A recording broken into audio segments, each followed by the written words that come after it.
Hello everyone, how are you doing? This is MD Tech here with another quick tutorial.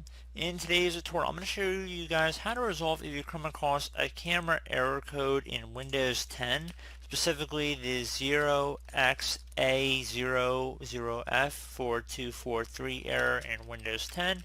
So hopefully it should be a pretty straightforward process here, guys, and without further ado, let's go ahead and jump right into it. I want to open up the Start menu. Type in apps and features.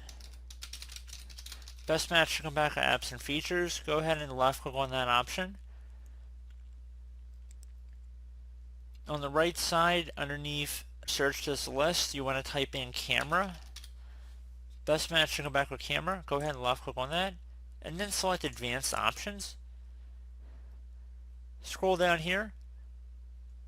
First thing I'd suggest would be to click on the reset option here. So if this app isn't working, reset it. The app will be reinstalled and revert to its default settings. Your documents will not be affected. Go ahead and select reset. Select reset one more time after heeding the message there, so it shouldn't be that big of a deal, but just make sure you're reading everything that prompts up along the way. Once you reset that, try and activate your camera again and see if that's resolved your problem. If you're also noticing issues that the application or program you're trying to use isn't opening up your camera, you can try setting your default app. So click on that hyperlink right there. And if you have a certain program, you want to make sure that the camera is being synced up to it properly. You can choose default apps by file protocol as well as by file type. If we set defaults by app, if you actually open it up, if you have Skype in there or whatnot, you could actually just set it to use your camera.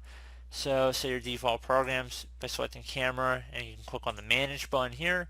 You can control what applications have access to the camera. So pretty straightforward process here, guys. Do hope I was able to help you out, and I do look forward to catching you all in the next tutorial. Goodbye.